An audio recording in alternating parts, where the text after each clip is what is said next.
Some nurses think proximity to trauma makes them doctors. It doesn't. It makes them liabilities.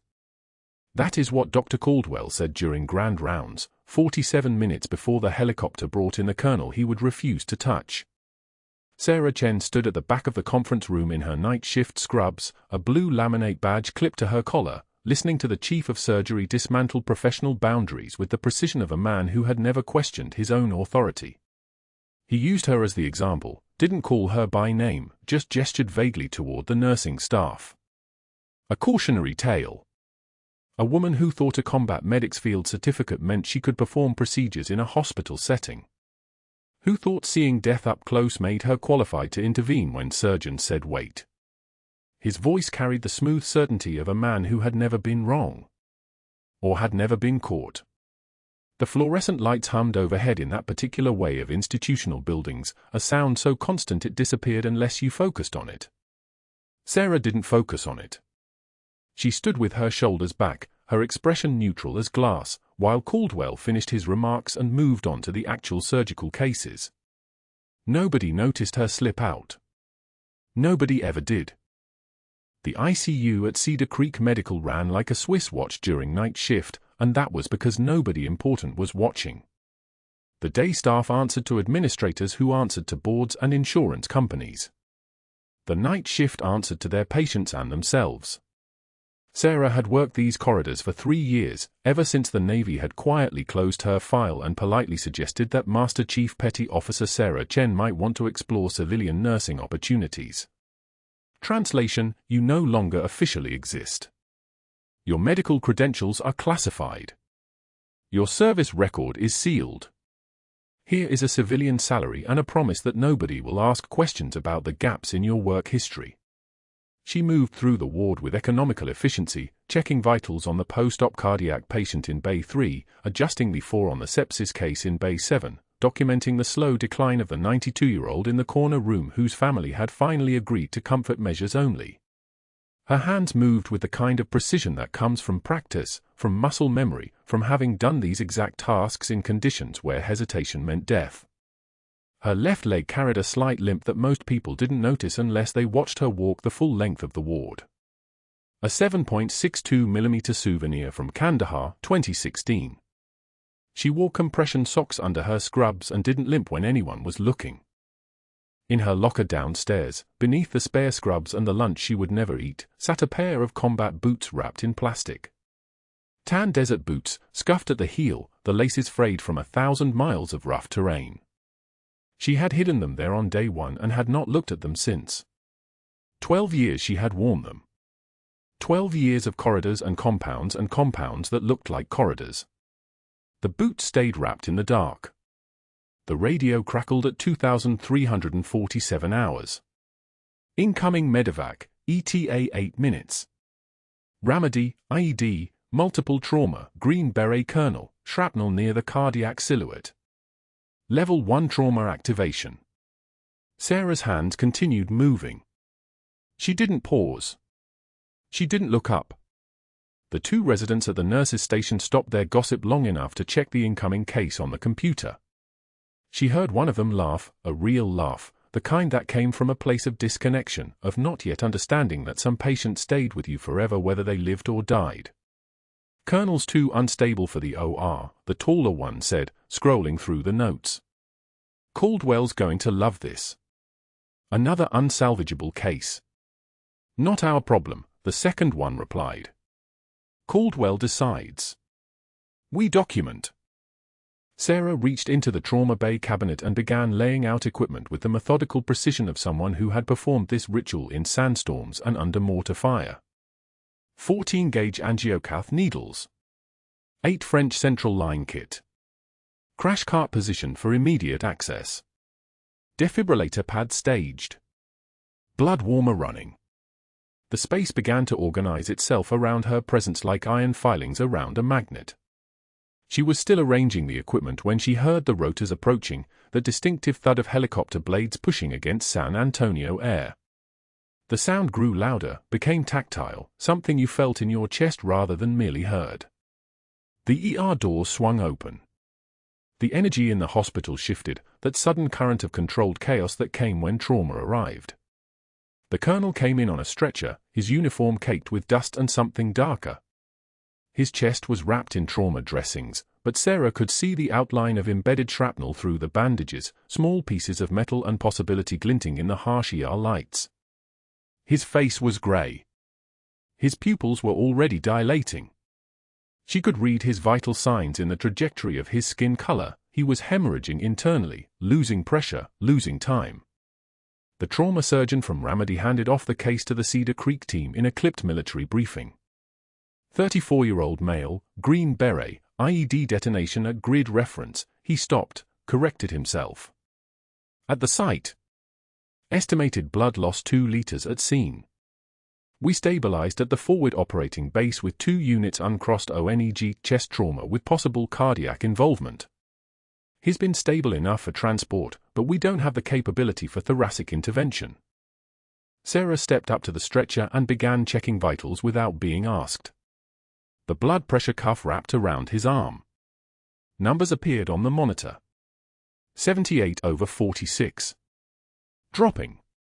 His heart rate was climbing, 104, 112, 118, that frantic rhythm of a body trying to compensate for volume loss it couldn't sustain.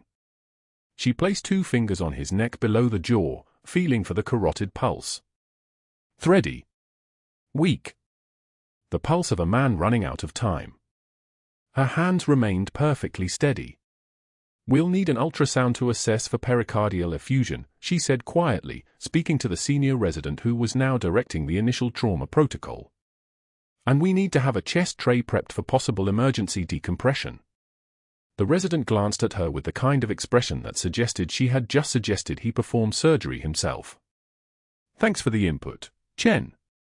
Let's let the surgeons make the medical decisions." She didn't respond. She continued working, her fingers moving with practiced precision, setting up a second full line, checking the monitor, reading the story that the patient's vital signs were telling her. The story said, hemorrhage. The story said, compensation failing. The story said, minutes. That was when Dr. Caldwell arrived in the trauma bay, his white coat pristine, his expression already settled into the particular dismissiveness he reserved for cases he had already decided to lose. "Shrapnel near the heart," he said, more to his own reflection than to anyone present. "He's already compromised. Even if we got him to the OR, he couldn't survive the anesthesia." It wasn't a medical assessment. It was a judgment. Sarah had learned the difference 3 years ago. Medical assessments came from data. Judgments came from something else entirely, fear, maybe, or the simple calculus of a surgeon protecting his statistics. She was still checking the colonel's vitals when something caught her eye. The patient's hospital gown had slipped during the transfer. His forearm was exposed. And on that forearm, tattooed in black ink that had faded to grey with time and sun exposure, was a single word, Chen. Sarah's hand stopped moving. Just for a moment. Just long enough for her to register the fact and lock it away in the compartment of her mind where certain things went to stay dormant. She had seen that name before. She had carried a man with that name through the streets of Ramadi while rounds were coming in from 3 different vectors. She had stayed awake for 37 hours making sure his bleeding didn't restart. She had been ordered to forget that name, that face, that operation, by people with enough authority to make orders stick. 3 miles through enemy fire. That's what she remembered. The weight of him across her shoulders. The taste of copper and dust. The certainty that they would both die before they reached the extraction point. And now he was lying on a stretcher in front of her, and Dr. Caldwell was deciding whether he was worth saving. She looked back at his face.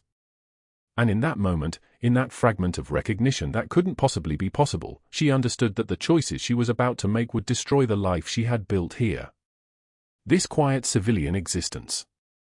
This anonymity. This careful performance of being someone manageable. Someone small. But that wasn't the worst part. The worst part was that it had already been decided, 3 years ago, in a place she was not supposed to have been. 2 residents drifted past the trauma bay, toward the vending machine, their voices carrying that particular tone of detachment that came from young medical professionals who had not yet understood that every patient was someone's miracle. "Chen's got another hero complex," the taller one said. "Look at her. Thinks she's the patient's personal guardian angel." His colleague laughed. "She's just a nurse. What's she going to do? Save him single-handedly?" They didn't see Sarah's jaw tighten. That was the point of composure. No one ever saw it happen. Dr. Caldwell stood at her station 30 seconds later, his presence commanding the small space. He looked down at her documentation with the kind of disdain usually reserved for parking violations. "Ms. Chen," he said, and the title alone was a threat. "I understand you have opinions about this case." "No opinions," Sarah replied. Her voice was exactly level. "Just documentation." "Good. Because I'm going to be very clear." He leaned closer, his voice low enough that only she could hear. "One more protocol deviation. One more instance of you practicing medicine without a license. One more time you suggest a procedure or medication or intervention that is not explicitly ordered by a physician. And I will have you escorted from this building by security." She didn't look up from her vitals chart. Her hands remained still. Her breathing remained even. "Do you understand me?" "Yes, doctor." He left. She waited exactly 10 seconds, then looked at the monitor. The colonel's blood pressure had dropped to 68/38. His heart rate had climbed to 132. His pupils had dilated another millimeter. And somewhere in the surgical department, Dr. Caldwell was making the phone calls that would guarantee this case reached every surgeon in the hospital with a recommendation that it was not salvageable. Sarah stood up. She walked to the trauma bay window and looked at the man on the stretcher. The man with her name tattooed on his forearm. The man who had no idea who she was. The fluorescent lights hummed overhead. The monitor beeped its mechanical rhythm. The helicopters had finished their work and the night shift had begun in earnest. She had 12 hours. The Grand Rounds Theater at Cedar Creek Medical filled with 40 medical staff, residents in short white coats, attending physicians, nursing supervisors, and the clinical director. Fluorescent panels cast their even brightness across the auditorium. Dr. Caldwell stood at the podium with the authority of a man who'd never questioned his own certainty. His hair was silver, precisely combed. His tie cost more than most nurses made in a week. Behind him, a projector displayed incident reports in large, easy-to-read font. "Let me illustrate what happens," Caldwell began, his voice carrying the rehearsed cadence of someone accustomed to an audience, "when nurses develop, how shall I say, a delusions of competence." He pulled up a chart. Sarah Chen's name appeared in bold letters across the top. Incident report. Unauthorized medication administration. Code blue, 3 weeks prior. Nurse Chen here. Caldwell gestured toward the back wall where Sarah stood, her posture unchanged, her eyes on the floor in front of her, decided that protocol didn't apply to her during last week's code. Freelanced with medications. Overstepped scope. Endangered patient safety and, frankly, this institution's accreditation standing. Laughter rippled through the residence. The kind of laughter that comes easy when power is on one side of the room. Caldwell continued, warming to his theme. "We have a term for this in medicine. The hero complex. In Nurse Chen's case, I'd call it Chen's hero complex specifically." He smiled as more laughter echoed. The problem with hero complexes is simple. They kill people. They create liability. They make hospitals vulnerable to regulatory action.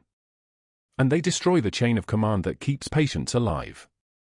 Sarah's jaw clenched once, a muscle twitching near her ear like a signal she couldn't suppress, then released.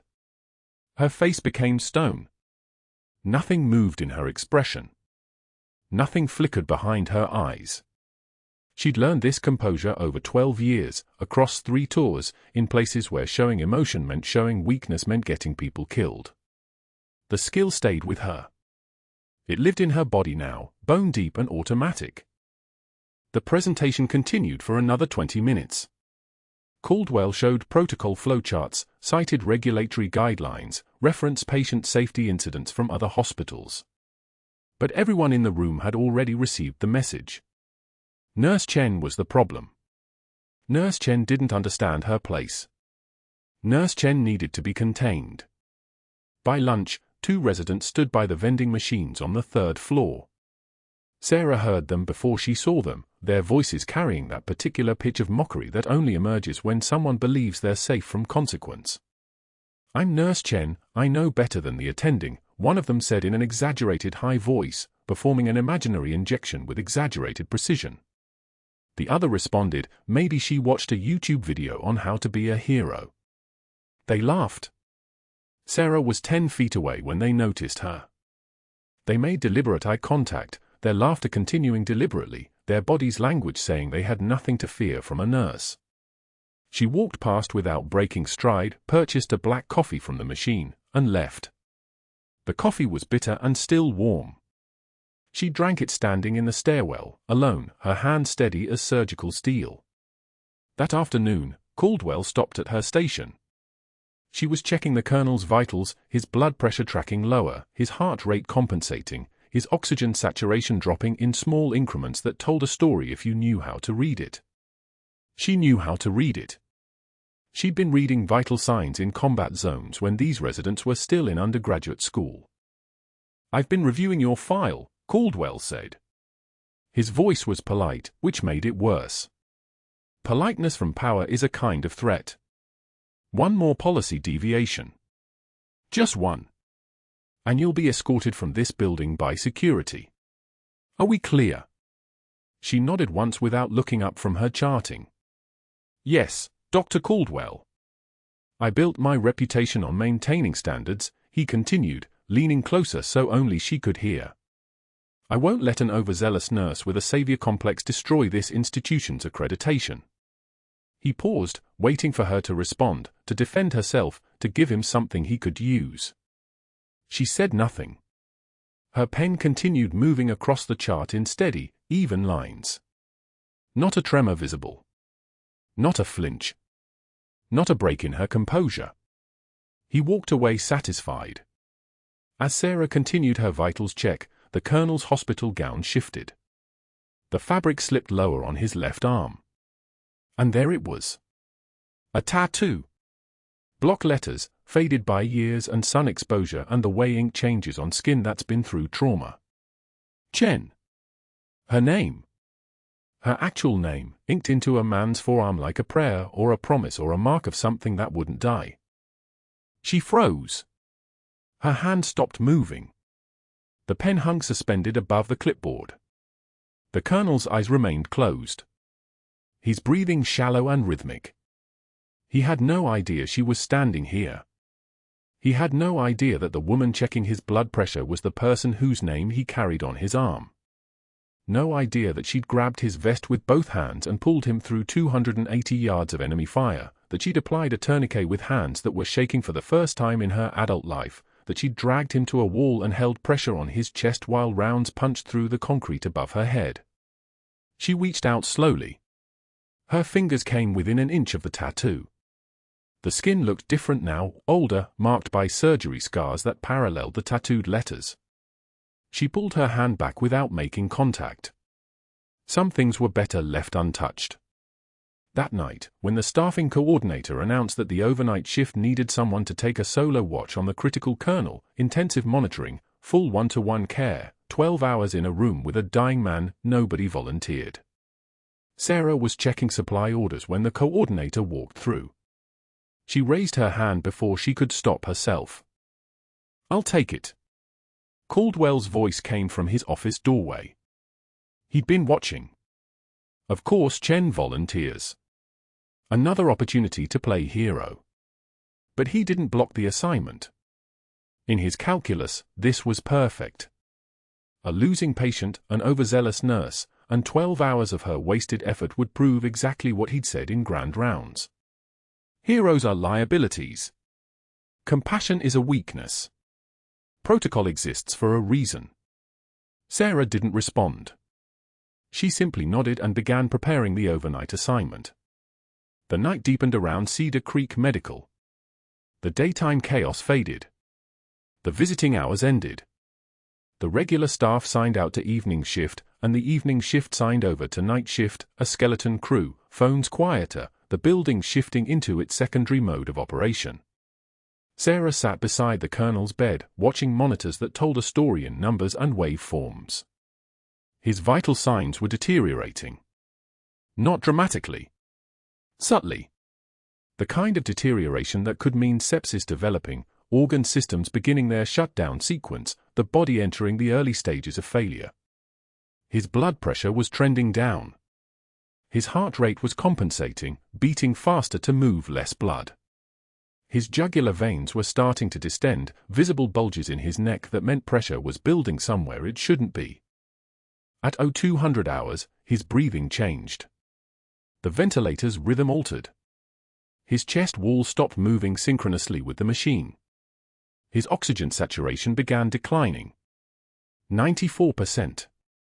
92%. 90%. Sarah was on her feet moving. She checked the ventilator settings. They were unchanged. She checked his lung sounds with her stethoscope. Yes, air moving in both sides, no crackle suggesting fluid in the lungs. She checked the monitor again and saw what her clinical assessment was telling her: the problem wasn't his lungs. His blood pressure had dropped to 68/41. His heart rate was 138. His jugular veins were now clearly distended, visible even in the dim light of the monitors. And his heart sounds, she could hear them through the stethoscope, a muffled, distant quality that meant fluid was accumulating somewhere it had no business being. Cardiac tamponade. Fluid filling the pericardial sac. The sac that surrounded his heart like a plastic bag, and as more fluid accumulated, the bag tightened, restricted the heart's movement, prevented it from filling properly. The heart was being crushed from the outside by the very tissue meant to protect it. She paged the on-call surgeon Dr. Mitchell 3 times. His voice came back irritated, thick with sleep. "Patient's too unstable for OR," he said. "I'm not cracking open a chest on a corpse. Make him comfortable. That's all we can do." Sarah paged Caldwell as chief of surgery. He arrived 20 minutes later in street clothes and fury, his presence arriving before he did, his displeasure filling the room like a physical force. He examined the monitors. He examined the patient. He shook his head the way people do when they're disappointed by predictability. "Mitchell's right," he said. "His non-surgical. This man is dying, Chen. Accept it. Some patients can't be saved." The colonel's pressure dropped further. 62/38. His heart rate climbing desperately. 142 now. His body was in pure survival mode, every system screaming, nothing working. Sarah looked at the crash cart. She looked at the pericardiocentesis kit, the long needle, the syringe, the equipment needed to puncture through chest wall, through the pericardial sac, to drain the fluid crushing his heart. A procedure that carried risk. A procedure that required authorization. A procedure that would save his life. "Sir, I can," she began. "You can do nothing," Caldwell cut her off. His voice was sharp as a blade. "You're a nurse. Stand down or I'll have you removed from this room." He stepped back, arms crossed, watching her face with the intensity of someone waiting for insubordination. For her to break protocol. For her to prove everything he'd said in grand rounds was true. She could see it in his eyes, the hope that she'd overstep so he'd have cause to remove her, to prove his point, to be right. The monitor showed the colonel's heart rate climbing higher. 148, 152. Her jaw clenched once, a muscle twitching near her ear, then released. The staffing coordinator's voice came over the intercom at 11:13 p.m., resigned and tired. "We need someone for extended monitoring on the colonel. 12-hour solo overnight watch. ICU Bay 4. Sarah heard the pause that followed, the absence of volunteers. 3 seconds. 4. 5. Nobody wanted that assignment. the Green Beret colonel with the chest full of shrapnel, the one every surgeon had declared too unstable to touch, the one Dr. Caldwell had written off during grand rounds that morning. His words still hung in the air like contaminated air in a sealed room. Some patients are simply too far gone. Sarah was restocking the crash cart on the north corridor when she heard her own voice. Clear. Steady. I'll take it. The coordinator didn't respond immediately. She knew what Sarah knew. She knew that volunteering to stay meant staying alone with a dying man for 12 hours. It meant being responsible for every monitor alarm, every vital sign change, every decision that fell into the gray space between protocol and necessity. It meant Dr. Caldwell would be watching. Sarah, you're already halfway through your shift. You understand what you're saying. I understand. She didn't look up from organizing the defibrillator pads. I'll be there at midnight. What she didn't say was louder than what she did. She would stay. She would watch. She would be there when nobody else was willing to be. Dr. Caldwell appeared around the corner of the corridor like a tall shadow in a starched white coat. His presence made the hallway feel smaller. She saw him process what he'd just overheard, Sarah volunteering for the colonel, the very patient he'd decided was beyond saving. His jaw tightened. His eyes narrowed. For a moment, nothing. Then his expression hardened into something that looked like a predator recognizing a challenge. Nurse Chen. He didn't approach her, just stood there, voice carrying the weight of authority and warning. I trust you understand the boundaries of your role. She turned to face him. Her hands remained exactly where they were, steady, professional, unafraid. I understand. Extended monitoring means vital signs, fluid balance, comfort measures. Nothing more. His eyes locked onto hers, and she could see the calculation happening behind them. He was trying to predict what she might do, trying to establish his dominion before the night even began. If his condition changes, you call me. You don't decide. You don't act. You call. Yes, Dr. Caldwell. I'm serious. His voice dropped, becoming something colder, more personal. I've been very clear about the consequences of protocol deviation. I trust one don't need to remind you again. She met his gaze without flinching. Her jaw didn't clench. Her hands didn't tremble. She simply existed in front of him, composed and immovable as stone. This was what he hated most about her, the refusal to break, the absolute absence of fear in her eyes. He couldn't threaten someone who'd already survived things that would destroy lesser people. He turned and walked away, his shoes clicking against the tile floor like a countdown. At 11:52 p.m., Sarah entered ICU Bay 4. The colonel lay motionless beneath two blankets, his breathing shallow and regulated by the ventilator. The monitors created a symphony of beeps and hums, heart rate holding at 94, blood pressure stable at 112/68, oxygen saturation at 94%. Good numbers. Fragile numbers. Numbers that could change without warning. She pulled the chair close to his bedside and sat down. The fluorescent lights overhead cast everything in a pale, clinical wash. Outside the bay windows, San Antonio lay dark and sleeping. Inside, there was only the sound of machines and the faint hiss of oxygen. Hour 1, 12:51 a.m. She documented his vitals, checked his lines, confirmed the IV was flowing smoothly. She adjusted his blankets, positioned his head slightly elevated to reduce swelling. The monitors showed no distress. The colonel's face was peaceful in unconsciousness, and she found herself staring at the tattoo on his forearm, her name, in military print, faded by years and sun. Chen. Just that. No rank, no explanation. Just her name, embedded in his skin like a prayer or a promise. She knew better than to think about remedy. She knew better than to let those memories surface. But they came anyway, 3 miles through enemy fire, his blood soaking through her uniform, his arm draped across her shoulders, her voice in his ear, "Stay with me. Just stay with me." And then a chopper, an evacuation, and the order to forget she'd ever seen him. Classified. Buried.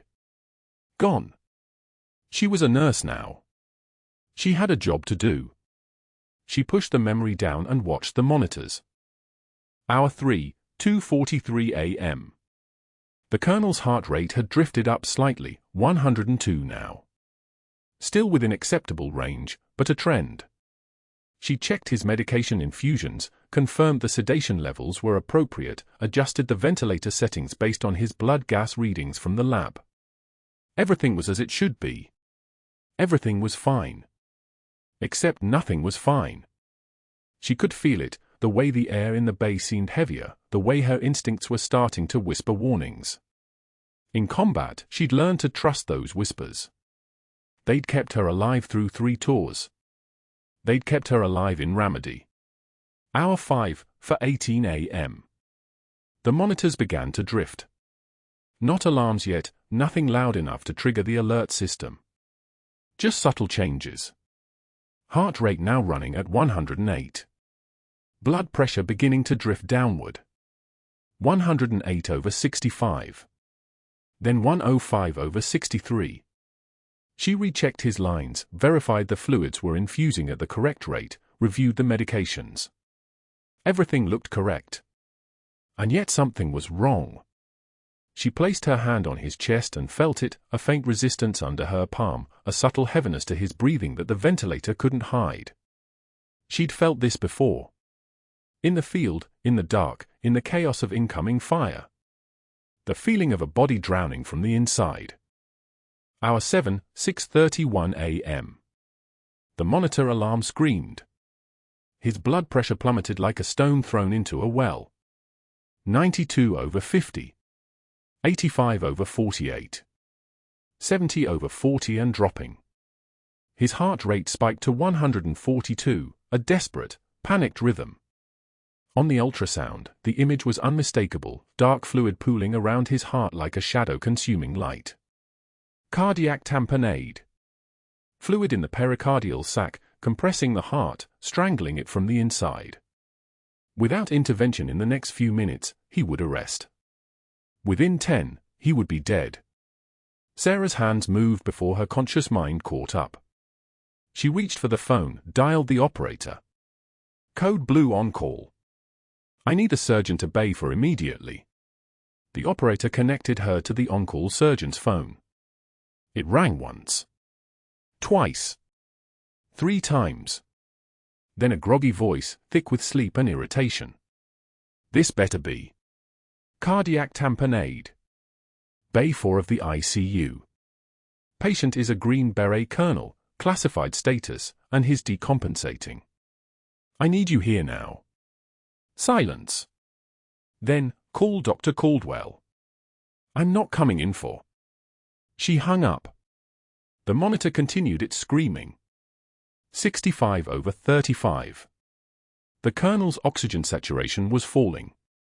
88%. 84%. 81%. She called Caldwell's cell. He answered on the 4th ring, and she could hear the irritation in his voice even through the phone. Nurse Chen. It's 6:35 in the morning. The colonel is in cardiac tamponade. Fluid around the heart, blood pressure 65/35 and dropping. He needs emergency drainage now, or he codes in the next. I'm aware of the protocol. Caldwell's voice was ice. His comfort care only. No intervention. Let him go peacefully. Doctor, he can be saved. Pericardiocentesis will drain the. You will do nothing beyond comfort measures. Do you understand? I'm calling his family this morning to discuss withdrawal of support.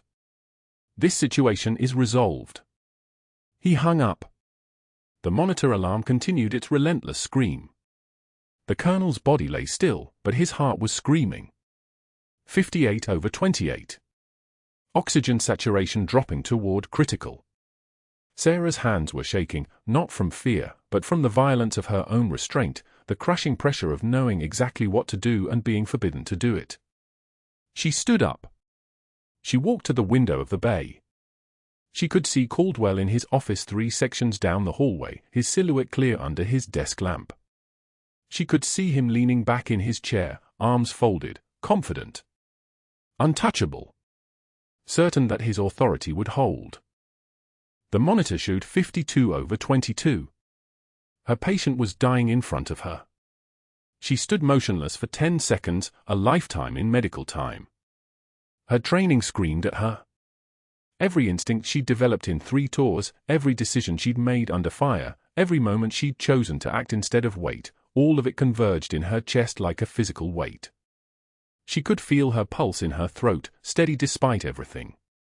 She could feel the memory of Ramadi pressing against the edges of her consciousness, the weight of his blood on her hands, the sound of his voice when he'd finally made it to the evacuation chopper. Then she moved. Her hands flew to the ultrasound machine. She positioned the probe with practiced precision, marking the exact coordinate on the monitor. Her fingers found the cardiac needle, a long, thin 18-gauge catheter designed for this exact moment, designed for this exact space between ribs, designed to pull death back from the edge. She prepped the insertion site with antiseptic that smelled like hospital and burned like necessity. Her movements were smooth, economical, nothing wasted. The movements of someone who'd done this before. Who'd done this in sandstorms under mortar fire. Who'd done this while bullets flew overhead and there was no backup and no protocol except survival. She found the angle between his 4th and 5th ribs, just left of the sternum. She'd learned this approach not in nursing school but in a forward operating base outside Ramadi, from a trauma surgeon who said, "Master Chief, if I go down, you go down with me. So you better know how to do this." Her hands remembered even when her mind was trying to forget. The moment her hands touched the needle, she heard footsteps in the hallway. Fast footsteps. Caldwell's footsteps, returning. She'd heard them in her peripheral awareness for the last 10 seconds, getting closer, his presence like a storm front moving across the bay. She advanced the needle. The monitor still screamed. 48/18. The colonel's heart was failing. The footsteps reached the entrance to the bay. She felt him arrive before she saw him, his presence made the air pressure change, made the space feel smaller, made everything feel like the moment before something breaks. She advanced the needle deeper. It found the pericardial space with a subtle give, a tension release that only someone with her training would recognize. She connected the syringe and pulled back. Dark blood filled the chamber. The color of suffocation. The color of failure. The color of life escaping.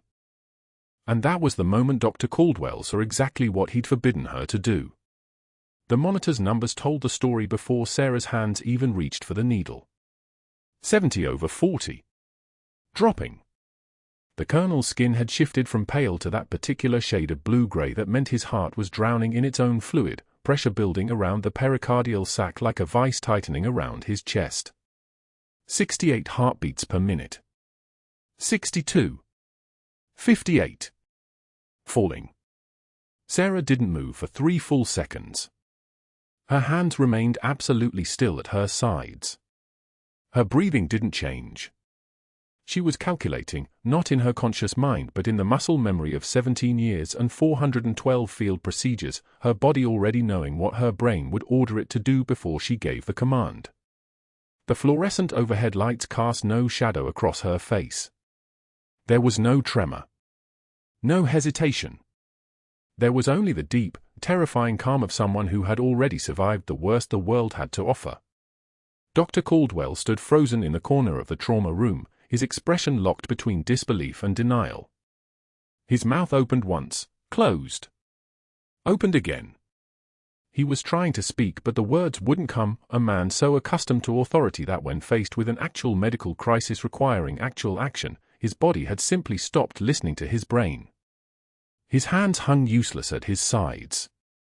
His eyes darted from the monitor to Sarah to the colonel and back again, tracking the falling numbers like a man watching his entire career collapse in real time. He had made his position absolutely clear during grand rounds. He had said no. He had forbidden it. And now his chief of surgery authority meant absolutely nothing because the patient was dying and the only person in the room who knew how to stop it was the woman he had spent the entire day diminishing. Sarah moved. The needle, 14 gauge, exactly the right diameter, came out of the crash cart drawer with a soft metallic whisper. She had already selected the site during her initial assessment hours earlier, already identified the exact angle between the fourth and fifth ribs where the needle would slide through the thin parietal layer of the pericardium and into the pocket of blood drowning his heart. Her left hand found the intercostal space with the precision of a surgeon working under magnification, fingers mapping the anatomy she had learned not from textbooks but from operating in sandstorms under mortar fire, from hands-on experience that had no civilian equivalent. The antiseptic swab came next. She scrubbed a 5-centimeter circle with the methodical care of someone who understood that infection could kill just as surely as tamponade. The needle went in. No hesitation. No asking permission. No waiting for a doctor who had already made clear he would rather watch a man die than allow a nurse to save him. The needle found its angle and sank through skin, through muscle, through the tough fibrous membrane that surrounded the heart. 55 beats per minute. The monitor showed an ectopic rhythm now, the heart struggling, fighting, dying.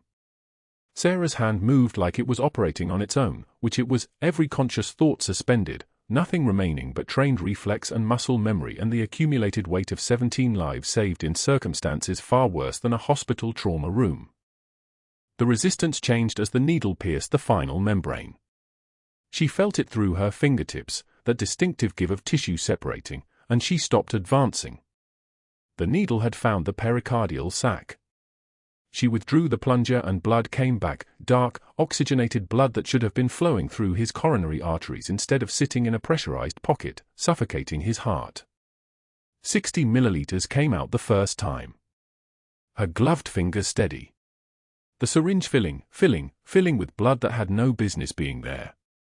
Her jaw clenched exactly once, barely perceptible, as she thought of every moment in this hospital that had led to this, every dismissal, every instruction to stand down, every hour spent watching Dr. Caldwell destroy something as precious as a human life because his pride had made him incapable of admitting he was wrong. The door behind her burst open. "What are you?" Caldwell's voice erupted like a rifle shot, the words coming out in a strangled roar, fury and disbelief tangling together. His face had gone the color of raw meat. A vein bulged at his right temple, visible from across the room, pulsing with each heartbeat. He stopped mid-sentence. The monitor beeped, steady, strong, the rhythm stabilizing. 70 beats per minute. 75. 80. The blood pressure started its climb, 80 over 45. Higher. 95 over 60. The oxygen saturation climbed with it, the numbers ticking upward like a clock, hands finally moving in the right direction. The colonel's breathing deepened, his chest expanding fully for the first time in hours. Color returned to his face, not the gray-blue of suffocation but the healthy flush of oxygenation, of blood reaching his brain again, of a heart no longer drowning. Sarah withdrew the needle with the same steady hands, applied direct pressure to the puncture site, secured a sterile dressing with practiced efficiency. The whole procedure had taken less than 90 seconds. She didn't speak. She didn't look at Caldwell. She didn't acknowledge his presence at all. She simply finished what she had been trained to finish and then turned her attention to the proper documentation, writing the procedure in precise medical language, emergency pericardiocentesis performed at 05 for 7 hours. 60 milliliters sanguineous fluid evacuated from pericardial sac. Patient stabilized. Vital signs normalized. Recommend immediate cardiothoracic evaluation and imaging. Timestamp 0547. Signature S. Chen, RN. Only then did she turn to face him. Caldwell's own face had flushed crimson, the color spreading from his neck up to his hairline like watching a fever spike in real time. His hands were shaking now, the tremor of a man whose entire world had just inverted. He pulled his phone from his coat pocket with the jerky, aggressive movements of someone operating on pure rage. "You just ended your career," he said, each word clipped and precise, a surgeon's voice underneath the fury. "Do you understand what you just did? Do you have any comprehension of what you've accomplished here? Sarah finished securing the dressing. Stepped back from the bed. Moved to the medication cart and began restocking the supplies she had used, her movements methodical and deliberate. You performed a surgical procedure without authorization, Caldwell continued, his voice rising now, losing its professional veneer. Without supervision. In direct violation of my explicit order. In direct violation of hospital protocol. In direct violation of the scope of practice for your licensure level. The security guard stood frozen in the doorway, uncertain whether to enter or retreat. Sarah recognized him, the young man with the Marine's pin on his uniform, the one who had been kind during her first night, who had offered her coffee without being asked. He looked away when their eyes met, embarrassed or sympathetic or both. The patient was dying, Sarah said. Her voice was quiet. Almost conversational. His blood pressure was 70/40. His heart rate was dropping. The on-call surgeon refused to come in. You ordered me to let him die. The patient was non-surgical. Caldwell's voice cracked on the final word. He was shouting now, all pretense of professional calm abandoned. That patient was a loss. That patient was unviable. And you exceeded your authority, violated your scope of practice, put this entire institution at risk of. He didn't finish. His phone was already in his hand, already dialing. His index finger moved with mechanical precision, each digit entered with force, as if he could punish the phone for what he was about to do. The first call took 3 minutes. He spoke in clipped, professional tones, his voice controlled now, all the rage channeled into each carefully chosen word. Jim, it's David. We have a situation. I need to report a serious breach of protocol at Cedar Creek Medical. One of our nursing staff performed an authorized surgical intervention without physician supervision. Yes. On a patient I had determined to be non-surgical. I want to document this with your office before the legal team gets involved. He ended the call and dialed again. His second conversation lasted for minutes, the phrases becoming more formal with each exchange, unauthorized practice beyond scope, institutional liability, grounds for immediate termination, medical board investigation. A third call came at 0601. A fourth at 0612. Sarah stood at the bedside, monitoring the colonel's vital signs, adjusting his flow, doing the work of nursing while Caldwell executed the work of destruction. He was speaking to someone at Joint Commission now, his voice carrying the particular tone of a man calling in a favor from someone who owed him one. The security guard shifted his weight from one foot to the other, clearly wanting to leave, clearly hating every second of witnessing what was happening but bound by his job to remain. By 0630, the termination letter was printed on hospital letterhead, the words crisp and formal, gross misconduct. Unauthorized practice. Immediate effective termination. Credential review pending. This letter serves as notification of disciplinary action. Security will escort you to your locker, Caldwell said, not looking at her. He was reviewing the letter with meticulous attention, making small edits, initialing each change. You have 10 minutes to clear it. Your badge will be deactivated immediately upon your departure. We will be conducting a full review of your employment record and all procedures you have performed during your tenure. Sarah walked the corridor one final time as day shift staff began arriving for their 6 a.m. start times. They stared as she passed. Some whispered. Some pulled out phones, starting to record or photograph, though whether they were sharing the scandal or simply documenting the public humiliation wasn't clear. Her limp was more pronounced now, 12 hours of standing having caught up with her, the old injury in her left knee reminding her of exactly how long she had been awake, how much longer she had been holding it together. In her locker, the worn combat boots, the ones with the scuffed heels and the dust of remedy still embedded in the laces despite for years of washing. The ones with her initials sewn inside the tongue in faded military lettering. SEC. She pulled them out and held them for exactly 2 seconds before placing them gently in her work bag. She folded her scrubs, the hospital-issued navy ones with the Cedar Creek Medical logo, and left them stacked neatly on the bench. By 0700, she sat in an empty diner 3 blocks from Cedar Creek Medical, the kind of place that served breakfast at all hours to hospital staff working impossible shifts. The coffee was cooling in front of her, untouched, the steam long since dissipated.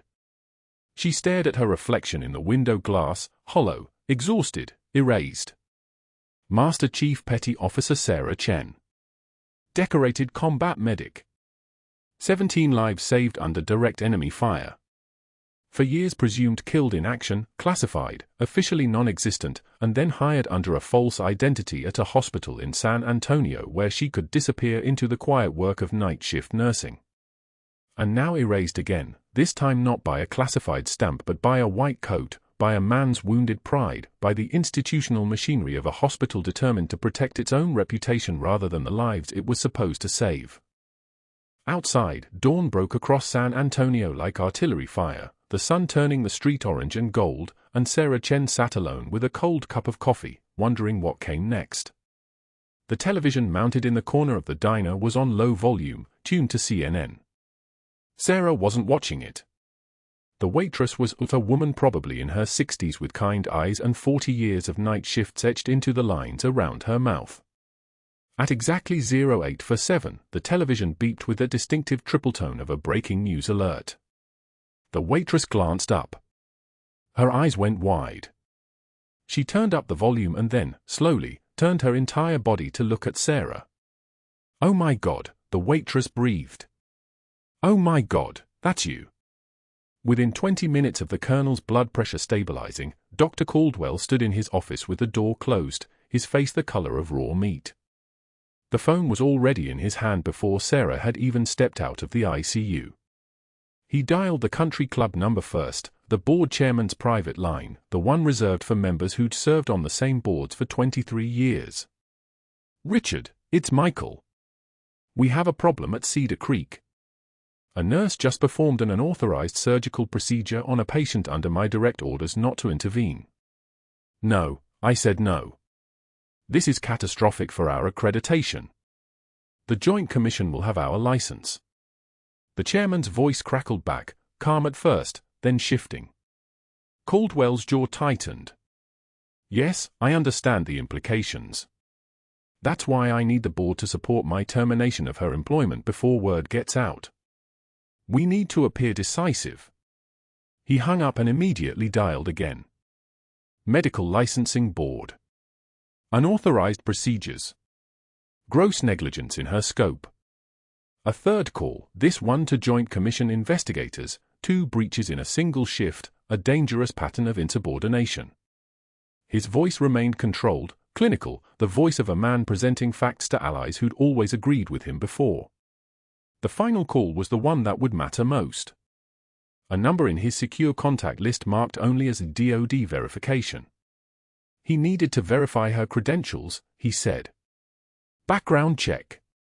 She'd claimed military experience, and he wanted to be thorough before the press got wind of a potential fraud case. The woman who answered was professional, distant. She transferred him 3 times. By the 4th transfer, a man's voice, harder than the others, asked a single question: "Where are you calling from, doctor?" Caldwell said the hospital name. There was a pause. A very long pause. Then, "Do not call this number again. Do not inquire about this individual. Do not discuss this conversation. You have been advised." The line went dead. Caldwell stared at the phone in his hand, something cold sliding down his spine, but he pushed it away. He'd made his calls. The machinery was in motion. By morning, Sarah would be gone. The termination letter arrived at 6:16 a.m., hand-delivered by 2 security officers who did not meet her eyes. Gross misconduct. Unauthorized medical procedures. Violation of chain of command. Her badge was deactivated before she could clock out. Her locker, 12 years of night shifts, her nameplate still handwritten on a piece of tape, was cleared by security while she stood there in her scrubs, holding a paper box containing a stethoscope, a pair of compression socks, and the worn combat boots she kept for the drive home. The security guard, a young Marine veteran whose name tag read Mitchell, handed her the box with an expression she couldn't read. Not quite pity. Something else. Recognition, maybe. She didn't ask. She took the boots, turned, and walked out through the automatic doors that had slid open for her arrival at 11 p.m. just 16 hours before. The diner was empty at 3 a.m., the kind of place that existed in the space between night shift and morning, fluorescent lights casting everything in the color of sterile hospital tile. Sarah sat in a booth by the window, a cup of coffee growing cold in front of her, her reflection staring back at her like a ghost. The boots rested on the vinyl seat beside her.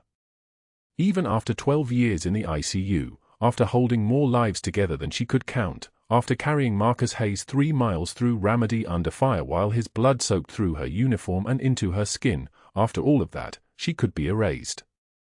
Not by a classified stamp this time. By a man in a starched white coat and institutional authority.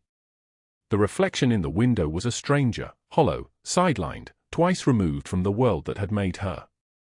Master Chief Petty Officer Sarah Chen. Nightingale. The name meant nothing here. She reached for the coffee. The cup was empty. The parking lot at Cedar Creek Medical was still dark when she returned at 5:53 a.m., her car keys in one pocket and her termination letter in another, ready to load the last 12 years into a Subaru and drive it somewhere far from San Antonio. She was pushing the first box into her trunk when every phone in the hospital seemed to chime at once. The sound was like alarm bells, a sudden digital chorus that made her freeze. Her own phone, the civilian phone that had never mattered, buzzed in her scrub pocket. She pulled it out. CNN. Breaking news. The headline made her hands go steady in a way they hadn't since Ramadi. Miracle in San Antonio. Decorated Navy combat medic presumed KIA in 2019 returns to rescue Green Beret Colonel. Master Chief Petty Officer Sarah Chen identified by patient as Nightingale. The photo was 3 years old. Her in dress whites, her face harder than, her eyes the color of someone who'd seen things the world wasn't supposed to see. Below it, Colonel Marcus Hayes confirmed identity of the operator who saved his life during classified 2019 operation in Ramadi, Iraq, identifying her by the call sign tattooed on his forearm. She sat down on the bumper of her car. Then she walked back inside. The ICU corridor was transformed. A crowd had gathered outside the colonel's room, nurses, residents, administrators, security staff, some with phones, some with faces she couldn't quite focus on. The colonel was sitting up now, awake, his eyes searching the crowd until they landed on her. The young security guard, Mitchell, the Marine, turned and his voice cracked. Nightingale. Not a question. A confirmation. A code word spoken aloud for the first time in 5 years. 2 men in navy dress blues who'd been standing by the window snapped to attention, their movements synchronized like machinery. Master Chief on deck, one of them said, his voice carrying through the corridor with the kind of authority that made people step back without being told. Within 53 minutes, a 2-star general walked through the automatic doors, his cover under his arm, his aide carrying a tablet. The general was Dr. Caldwell's age, maybe older, with the kind of posture that suggested he'd spent 40 years in places that required you to be made of something harder than most people. He walked past the assembled staff directly to Sarah's side and then, in a voice that could be heard from the waiting room all the way to the pharmacy, began to read. Master Chief Petty Officer Sarah Chen, United States Navy. Classified Operations, 2014 through 2019. Bronze Star. He paused. Faces shifted.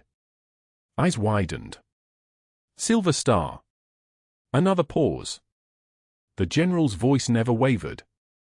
2 purple hearts. The silence in the corridor thickened like blood. Navy Cross for actions in Ramadi, 2019.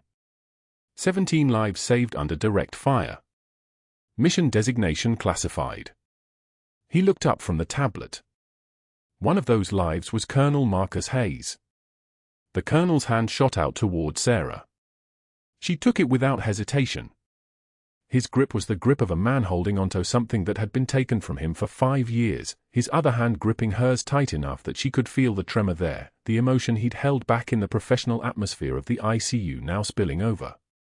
"She carried me," he said, his voice cracking. 3 miles. Through fire. They shot at her 6 times, and she didn't let go. She wouldn't let me die. Tears ran down his face, and he lifted his arm to show the nurses gathered around him the tattoo, Chen, in military block letters, date stamped beneath it. Every day for 5 years I remembered this name. Every day I said it. And she was here the whole time. The general turned. His eyes found Dr. Caldwell, who'd appeared at the corridor entrance, his face the color of hospital sheets. The general walked toward him slowly, the kind of walk that made people move out of his path. Behind him, 2 federal marshals stepped into the ICU corridor. The general's voice was quiet now, which somehow made it worse than if he'd shouted. "Dr. Caldwell, you made 4 phone calls this morning. The 4th was to a DoD number requesting information on a classified operative during ordered reintegration. That is felony interference with a national security matter." Caldwell's mouth opened. No sound came out. "You terminated an employee who was under federal protection during witness reintegration. You performed medical obstruction by refusing to treat a patient who required immediate intervention. You then created false documentation to conceal your own incompetence and deflect blame onto the individual who saved that patient's life. Those actions violated Federal Code Section 18 U.S.C. 793, unauthorized disclosure of classified information, and 18 U.S.C. 1505, obstruction of justice." The general looked at the hospital CEO, who'd appeared in the hallway, his face grayer than Caldwell's. "This man's credentials are revoked, effective immediately. Federal marshals will escort him from the premises." "I was protecting the hospital," Caldwell said, his voice barely audible. "I was ensuring quality." "You were committing a crime," the general said flatly. "Your employment is terminated for cause. Your state medical license is under investigation by the Board of Medical Examiners. You have the right to remain silent." The marshals didn't wait for him to speak again. They flanked him, not roughly, but with the kind of absolute authority that made resistance unthinkable. Behind them, Mitchell, the young Marine security guard, stepped to the side to let them pass. The same security guard who'd cleared Sarah's locker. Who'd handed her the box containing her boots. His face showed nothing, but his eyes met hers for exactly 2 seconds, long enough to acknowledge what everyone in Cedar Creek Medical now knew: she'd been watched the whole time. Protected. Dr. Caldwell walked through the ICU corridor with federal marshals on either side, past staff members with phones recording, past the TV screens showing her face and her medals, past Colonel Hayes, who sat up in his hospital bed watching with an expression that looked like vindication. The automatic doors hissed open. For a moment, Caldwell paused at the threshold, his hand pressed against the frame, a man whose 12-year empire was contracting around him. Then the doors closed, and he was gone. The question hanging in the corridor now was for Sarah. The general was looking at her, the colonel was gripping her hand, and 300 hospital staff members were waiting for her to speak. The Pentagon had already arranged everything: full reinstatement, back pay, a formal apology. They were ready to put her in uniform, parade her through the morning news cycles, make her the face of military medicine. They were ready to erase the erasure. Sarah looked at the colonel. Then at the general. Then back at the ICU, at the patients behind closed doors, at the nurses preparing for the morning shift, at the space where she'd spent the last 12 years of her life being invisible. The choice, she realized, was not between 2 lives. It was between 2 truths. True class is what you do when the lights go out. That's what her first CO had told her, the day before the classified operation in Ramadi, the day before her name stopped existing. Not the medals. Not the recognition. Not the restoration. The quiet work. The invisible choice. The commitment to something bigger than vindication. She looked at the general and made her decision. If you watched this and you've ever been underestimated, if you've ever kept quiet while someone stole credit for your work, if you know what it feels like to be erased, hit subscribe. The real heroes are walking past you every single day. Don't wait for a news alert to see them.